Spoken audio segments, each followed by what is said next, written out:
자, 우리 여러분들과 다시 한번 인사하겠습니다. 오늘 정말 잘 오셨습니다. 자, 은혜받기 원합니다. 예, 감사합니다. 여러분, 이 각박한 세상살이 가운데 하나님께서 허락하시는 은혜를 사모하면서 이 자리에 나오신 여러분들을 주님의 이름으로 환영합니다. 주께서 허락하시는 평안과 기쁨이 여러분들의 신년 가운데 함께 하시게 되시기를 주님의 이름으로 축복합니다.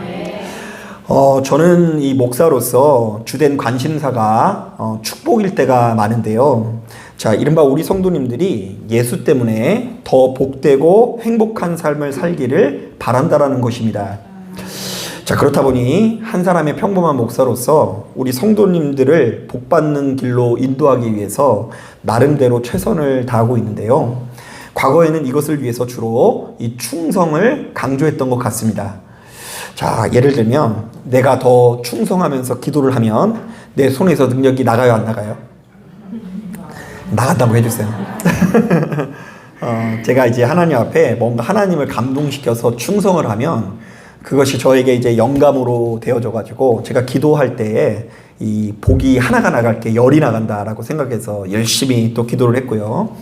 또 이 일반 성도님들도 그냥 이렇게 가만히 있으면 복을 받을 수가 없으니까 무엇인가 무리를 해서라도 하나님께 감동을 해야 된다. 하나님을 감동시켜야 된다라는 것을 굉장히 강조했던 기억이 납니다. 자, 그러나 여러분들도 아시다시피 최근 들어서는 제가 이제 그 축복의 방향이 좀 달라진 면이 있는데요. 자, 결론부터 말하면 애초부터 이제 어떤 생각이 드냐면 우리 인간은 너무나 어리석어서 가만히 내버려 두면 망할 것 같아요? 아니면 복을 받을 것 같아요? 네, 맞아요. 이제 아예 기본적인 세계관이 인간은 원래 가만히 냅두면 죽을 수밖에 없고 망하는 길로 갈 수밖에 없으나 이런 우리들이 그래도 기도를 하는 덕분에 하나님의 말씀을 듣기 때문에 훨씬 더 복되고 아름다운 길로 갈 수 있다는 것을 믿습니다. 자, 이른바 예수를 아는 것 자체가 예수 믿는 성도들에게 참 축복이라는 생각이 제 안에 있어요. 자, 결국 여러분 하나님의 나라는 나로부터 시작되는 것인데요. 자, 우리 앞에는 언제나 생명과 사망이 있고요. 또 복과 뭐가 있어요? 저주가 있으나 우리는 날마다 기도하면서 이 중에서 좋은 곳을 가기 위해서 좋은 것을 선택하기 위해서 끝없이 무장해야 된다는 것이죠. 자, 오늘 우리가 읽은 본문에도 바로 이 같은 사실이 잘 드러나는데요. 자, 성경은 남유다의 아하스 왕을 통해 하나님의 통치를 따르지 않는 인간이 어디까지 타락할 수 있는지를 우리들에게 제시합니다.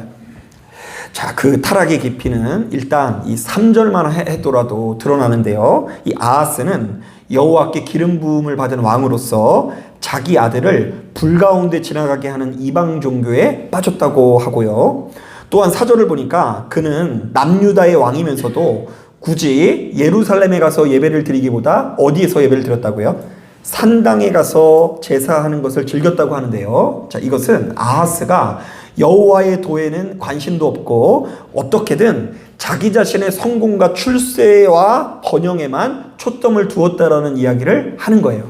자, 그러니까 예루살렘에는 좀 그곳에서는 이 제사를 드릴 때 여러 가지 규례가 있고 복잡을 했다 보니까 자기의 속마음을 솔직하게 이야기할 수 없으나 산당에 가면 솔직하게 자기의 소원을 빌 수 있어요, 없어요? 빌 수 있으니까 산당에 가가지고 예배하는 것을 즐겼고 이것을 위해서 자기 아들을 불 가운데 지나가게 하는 그 문화에 참여시켰다는 이야기입니다. 자, 하지만 그가 나름대로 최선을 다해서 하나님께 예배를 드렸는지는 모르겠지만 그 결과가 별로 좋지 못했는데요. 자, 아들의 생명을 걸고서 예배를 드렸는데도 불구하고 어떤 결과가 왔다고 하는지 우리 5절 말씀 같이 한번 읽어보겠습니다. 5절 말씀 시작. 이때에 아람의 왕 르신과 이스라엘 왕 르말야의 아들 베가가 예루살렘에 올라와서 싸우려 하여 아하스를 에워쌌으나 능히 이기지 못하니라. 자, 우리는 여기서 이때에 라는 단어에 동그라미를 쳐야 되는데요. 자, 이것은 아하스 왕이 예루살렘이 아닌 어디 가서 소원을 빌 때에 산당에 가서 소원을 빌 때에 자, 자기 아들을 어디 가운데 지나가게 할 때요? 불 가운데 지나가게 할 때에 도리어 나라에 큰 전쟁이 찾아왔다라는 것을 강조하는 표현으로서 남유다 왕국은 이로 인해서 엘랏이라는 번영된 도시를 영원히 잃게 됩니다. 자, 결국 이 성경은 남유다 왕국이 경험하고 있는 큰 환란의 원인을 원수 마귀의 역사라든지 하나님의 심판을 손꼽고 있지 않고요. 오로지 누구의 타락에 손꼽고 있죠?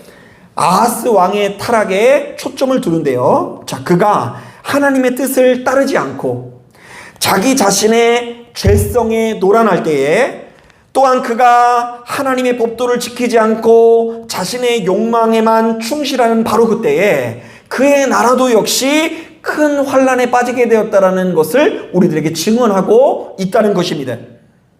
자, 그런데 참 안타까운 것은, 자, 이 아하스 왕은 이같이 큰 환란을 겪은 이후에도 자신의 나라를 거듭해서 망하는 길로 인도한다라는 것입니다. 자, 아니 이제 여호와께 기름 부음을 받은 왕이 아수르 왕의 신복이 되는데요. 자, 심지어 그 왕에게 가서 뭐라고 하는지 아세요? 나는 당신의 아들입니다. 뭐 이렇게 이야기를 해요. 이거 놀라시질 않네요. 그 기름 부은 왕인데요. 이 이방인의 왕에 가가지고 나는 당신의 왕입니다. 뭐 이렇게 이야기하면서 돈을 보내고요. 심지어 어떤 타락까지 저지르냐면요. 오늘 우리가 읽지 않았지만 10절 후반부의 내용을 보면 어떤 내용이 나오냐면 그 아수르의 신전을 모방해서 예루살렘을 개조하는 공사까지 벌이게 됩니다. 자, 그러니까 이제 여러분 오늘 예배드리러 탁 나왔는데 앞에 갑자기 부처님이 앉아 계신 거예요. 부처님이 앉아 계시고 뭐 다른 여타의 뭐 이 신전 분위기로 이 예배당이 꾸며져 있으면 여러분 기분 좋게 예배드릴 것 같아요? 안 좋게 예배드릴 것 같아요? 안 좋을 것 같은데, 이 다음 시간에 보면 알겠지만 대제사장과 함께 이 왕이 함께 그렇게 예루살렘을 개조해 놓고 제사를 드리는 장면이 나옵니다. 자, 그런데 바로 이렇듯 이 아하스 왕이 경험한 실패는 단지 한 시대의 비극이 아니라 오늘날 이 시대를 살아가는 우리들에게 던지는 매우 현실적인 경고인데요. 자, 예수 믿는 우리들도 하나님을 붙들지 않고 자기 욕망에만 이끌려 살면 겉으로 볼 때 제 아무리 열심히 예배를 드린다고 할지라도 결국에는 무너질 수밖에 없다라는 교훈이 담겨져 있습니다. 자, 그러므로 본문에 담긴 이 그때에라는 단어는 오늘날 우리들에게 너무나 중요한 단어인데요. 자, 여러분, 지금 이 순간이야말로 산당이 아니라 하나님께 나아가 기도할 때이고, 바로 지금 이 순간이야말로 우상이 아니라 하나님께 방향을 돌릴 때라는 것을 기억하시는 저와 여러분들이 되기를 주님의 이름으로 축복합니다. 그래서 우리는 자꾸만 신앙생활을 하면 할수록 하나님을 바로 알고 내 안에 있는 망하는 길, 망하는 본성을 우리가 다스릴 수 있어야 할 줄로 믿습니다. 자, 엊그제 제가 이제 한 목사님의 설교를 듣다가 크게 이제 은혜를 받았는데요.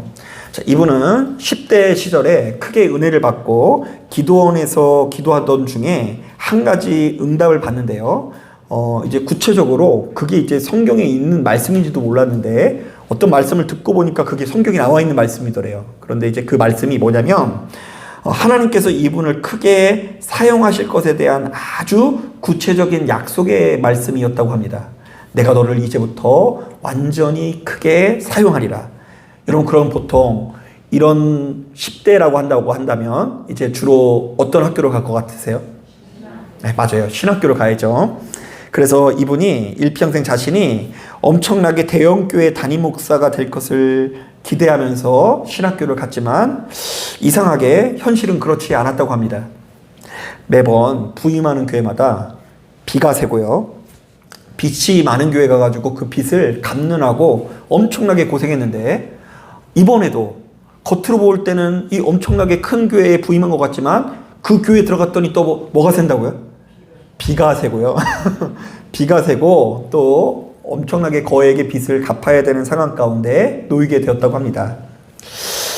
하지만 이 모든 이 고통의 시간 동안 하나님 분명히 나를 크게 사용하신다고 했는데 왜 나를 자꾸 이렇게 비가 새는 대로 보냅니까? 빛이 많은 대로 보냅니까? 라고 고민하며 기도하는 가운데 불현듯 하나님의 뜻을 깨닫게 되었다고 하는데요. 이른바 하나님께서는 누군가를 크게 쓰신다라는 것이 곧 큰 교회의 담임 목사로 쓰신다라는 것이 아니라 주님의 몸된 교회를 위해서 책임지는 위치에 있다는 것 자체가 크게 쓰임받는 것이란 깨달음이 들었대요. 그러니까 교회가 커서 크게 쓰임받는 게 아니라 비가 막 새든 눈이 새든 간에 그거를 책임지는 사람이 누구예요? 네, 목사님이니까 그 세워져 나가는 것에 크게 자기가 이제 크게 쓰임받고 있다는 것에 대한 확실히 들었대요. 자, 그런데 신기한 것은 자신이 이것을 깨닫고 보니 이제는 비세고 빌씨 많은 교회에서 사역하고 있다는 것 자체가 참 감사하다고 하고요. 또한 나가서 저희 후배 목사들에게도 제발 착각하지 말라면서 이렇게 권면하시더라고요. 큰 목회는 큰 교회의 목사가 되는 것이 아니라 주님의 몸된 교회를 위해서 책임을 지는 위치에 서 있는 것 자체가 큰 목회다. 그래서 저도 그게 왜 은혜가 됐냐면요. 이분은 비가 샜는지 모르겠지만 저는 하수가 샌 적이 있거든요. 뭐 하늘에서 막 하수가 새면은 막 뭐가 이렇게 올라오고 막 소망을 잃어버리고 그랬는데 이제 그게 이 비참한 게 아니라 하나님께 영광스러운 일이라는 확신이 들더라고요. 자, 저는 우리 목사들이 하루라도 빨리 이것을 제대로 깨달아야 된다고 보는데요. 여러분, 우리는 산당이 아니라 여호와 앞에서 제대로 된 예배를 바로 그때 드릴 수 있고요. 바로 그때의 성공을 위해서라면 자신의 아들이라도 바치는 우상 숭배가 아니라 우리를 위해 자신의 아들까지 대속물로 내어주신 하나님을 제대로 섬길 수 있다고 봅니다. 자, 그렇지 않으면 목사들도 역시 큰 착각 속에서 자신의 인생을 크게 낭비할 수 있는 것입니다. 말씀을 준비하다가 생각나는 일이 있습니다. 잊고 있었던 기억이 났는데 제가 신학교 다닐 때 유독 인기 있는 목사님이 있었는데요. 여러분들에게는 아마도 생소하고 막상 그분이 전하시는 말씀을 들으면 좀 어렵게 느껴질 수 있지만 제가 신학교를 다닐 때만 하더라도 유난히 청팍교회를 담임하시던 김기석 목사님이라는 분이 신학생들에게 인기가 높았습니다. 처음 들어보시나요? 그런 분이 있어요. 이렇게 좀 되게 공부도 많이 하신 분이고 지성적으로 이렇게 하시는 분이다 보니까 이게 굉장히 인기가 많았어요. 그래서 상당수의 학생들이 이분을 찾아가 조언을 구하거나 가르침을 청하곤 했는데요. 자, 그때 한 신학생이 김기석 목사님에게 이렇게 묻습니다. 자, 목사님, 그래도 교회가 커야 큰 일을 할 수 있지 않습니까? 저는 큰 꿈을 품고 그래도 큰 일을 행하는 목사가 되고 싶습니다. 네, 이렇게 얘기를 했대요. 보통 여러분 이게 뭐가 문제냐면요. 신학교 간 애들이 이런 생각을 갖는 게 아니라요. 보내는 분들이 그렇게 생각하는 분들이 많아요. 내 아들이 이제 신학교 가면은 고생할 것 같아요? 아니면 잘 될 것 같으세요? 잘 될 거라 생각하고 보내지 안전하게 생각할 거라고 이게 보내지 막 지질이 고생할 거라고 생각하면서 보내질 않아요. 그래서 이제 부모님들의 신앙이 얘네들한테 이렇게 연결된 것 같아요. 자, 그러자 이분이 이렇게 답변을 했습니다. 무슨 말인지는 알겠지만 하나님의 일은 하나님의 뜻으로 하는 것이지 돈으로 하는 것이 아닙니다. 심지어 하나님께서는 우리에게 큰 일을 하라고 말씀하신 적도 없습니다. 자, 저는 이분의 이야기를 듣고 너무 충격을 받아서 실제로 이 성경을 찾아보니까 그 말이 좀 맞는 말인 것 같더라고요. 자, 일단 누가복음 17장을 보니까 종은 큰일이 아니라 주인이 명령한 일만 행하는 사람이라는 기록이 나옵니다. 자, 주인이 큰 일을 맡겨서 하는 것이 아니라 누가 맡기는 것이기 때문에 주인이 맡기는 것이기 때문에 무조건 하는 사람이 종인 거예요. 또한 마태복음 25장을 보면 이 주인이 큰 일을 행하는 종을 우대하는 것이 아니라 자신의 명령을 끝까지 충실한 종에게 결국에는 더 큰 일을 맡기는 것을 보게 됩니다. 그러니까 여러분, 우리가 5달란트 이득을 내는지 3달란트 이득을 내는지는 주님의 관심사가 아니에요. 5달란트든 3달란트든 간에 우리가 가지고 있는 달란트 안에서 최선을 다하는 것을 하나님께서 기뻐하신다라는 것이죠. 자, 그런데 만약 우리가 이 같은 주님의 음성을 듣지 못하고 매번 크고 화려한 일을 행하려 한다면 참으로 안타까운 일이 아닐 수 없습니다. 자, 하지만 참 안타깝게도 본문에 나오는 이 아하스 왕은 바로 이런 점에서 큰 실수를 저질렀던 것 같습니다. 자, 그는 왕으로서 하나님의 기름 부음을 받은 자로서 맡겨진 자리에서 하나님의 뜻에 충실했어야 합니다. 자, 그러나 그는 하나님의 도보다 자신의 욕망과 번영의 길을 따랐고, 심지어 자신의 왕권을 유지하기 위해서 자기 아들까지 제물로 바치는 우상 숭배의 자리로 나아간 것이죠. 자, 그리고 그 결과는 무엇입니까? 자신의 뜻대로 흘러가지는 않습니다. 자신은 분명히 번영을 위해서 아들을 바쳤지만 그 나라가 결국 전쟁의 위협에 시달리고 백성은 고통 속에 빠졌으며 엘랏이라는 중요한 도시까지 영원히 잃어버리게 됩니다. 자, 그런데 더 큰 문제는 그가 환난을 통해서도 하나님의 음성을 알아듣지 못했다는 것이 문제입니다. 여러분, 이 환난 자체는 사실 큰 문제가 아니에요. 성경의 언어로 따졌을 때는 이 환난이라는 것이 일종의 돌이키라는 신호입니다. 돌이키라, 돌이키라. 사랑하는 아들 같다라. 나는 네가 망하는 길로 갈 수 없으니 제발 좀 하나님의 뜻으로 돌아오라. 자, 그런데 이 언어를 끝까지 아하스가 알아듣지 못하고 더욱더 하나님께 무릎 꿇지 않는 길이요, 아수르에게 무릎 꿇는 길로 나아가는 것이 문제였고, 또한 예루살렘 성전을 하나님의 도성이 아닌 이방 제국의 우상구조로 바꾸는데 앞장서게 되는 것을 보게 됩니다. 자, 그러니까 그는 겉으로는 누구보다 열심히 있었지만 정작 하나님을 경외하지 않았고, 또한 하나님께서 맡기신 바로 그 일을 하지 않았다라는 것입니다. 자, 그러니까 이 아하스는 큰 일을 하려고 한 것이 아니라 시키는 일이나 잘했어야 했다라는 것입니다. 자, 한번 따라해 보겠습니다. 예수 믿는 우리들은 큰 일이 아니라 시키는 일이나 잘하면 된다. 너무 좀 도발적이에요. 제가 이거 적으면서 썼다 지웠다 하는데 뭔가 이렇게 졸음이 확 깰 것 같아서 이 얘기를 했는데요. 우리는 어떤 일만 하면 된다고요? 네, 시키시는 일만 하나님 앞에 잘하면 되는 것입니다. 자, 바로 이렇듯 우리도 역시 예배의 열심이 목적이 아니라 수단이 될 수 있다는 것을 여러분 기억해야 합니다. 자, 이른바 우리도 역시 하나님께 복을 받기 위해서 일평생 도구로 예배를 드릴 뿐더러 하나님의 뜻보다 누구의 뜻을 앞세우고 있을 수 있다고요? 나의 뜻을 앞세우는 예배 생활, 신앙 생활을 거듭해서 반복하고 있을 수 있다는 것을 여러분 기억하셔야 돼요. 분명히 말씀드리지만 하나님께서는 우리가 큰 일을 하기를 원하시는 것이 아니라 그분께서 시키시는 일에 충실하기를 원하십니다. 아하스처럼 자기 욕망에 충성하지 않고 다니엘처럼 기도의 자리를 지키고 요새처럼 고난 중에도 스스로의 거룩함을 지키는 사람을 하나님께서 기억하신다라는 것이죠. 자, 여러분 신명기 30장을 보면 제가 바로 이런 점에서 굉장히 자주 인용하는 말씀이 있는데, 여러분 신명기 30장에 나와 있는 말씀 한번 들어보세요. 내가 오늘 하늘과 땅을 불러 너희에게 증거를 삼노라. 내가 생명과 사망과 복과 저주를 내 앞에 두었은즉 너와 내 자손이 살기 위하여 생명을 택하고 내 하나님 여호와를 사랑하고 그의 말씀을 청종하며 또 그를 의지하라.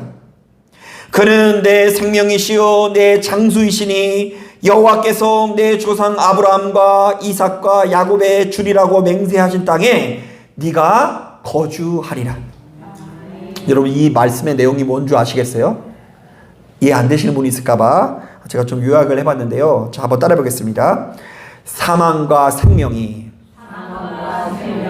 내 앞에 있으니 너는 항상 생명을 선택하고 여호와 하나님을 사랑하라.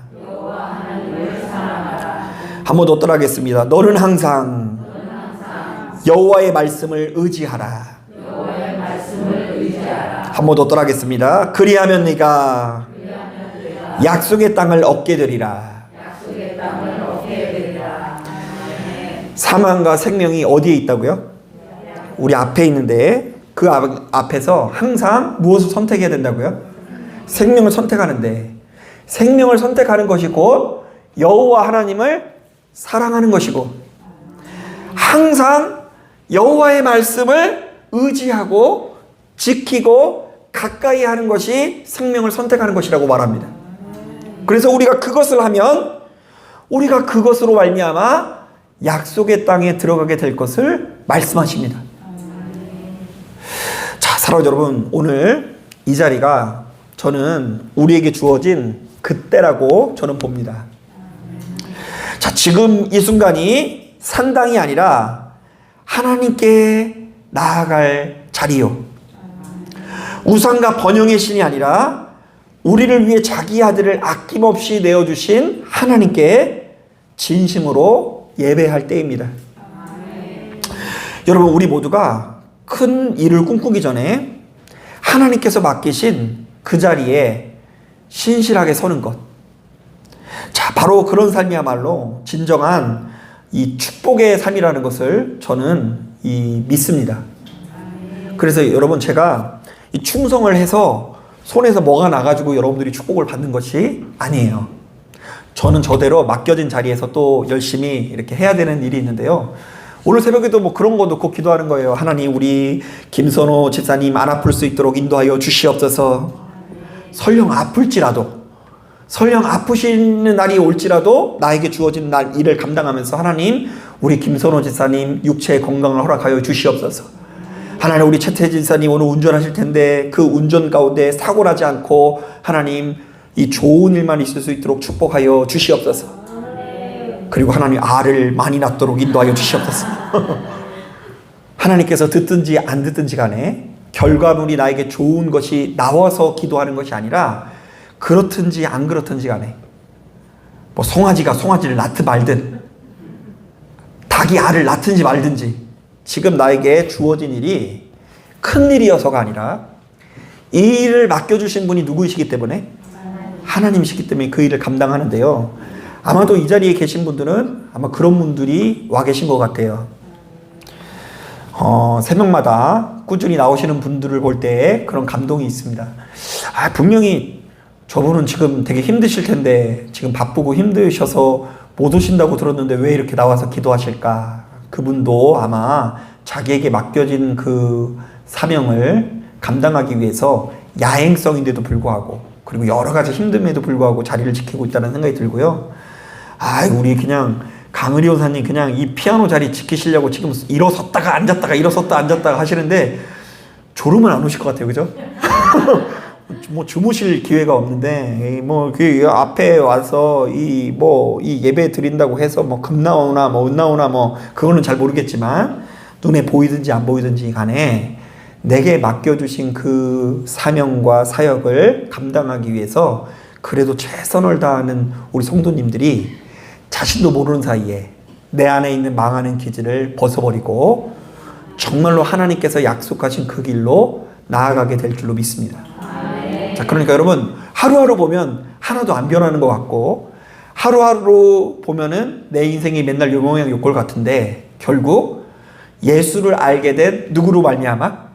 나로 말미암아 내 앞에 있는 작고 사망은 거절되고, 작고 저주는 거절되고, 저주의 길은 거절되고 생명과 축복의 길로 나아가신다는 것을 믿으시는 저와 여러분들이 되시기를 주님의 이름으로 축복합니다.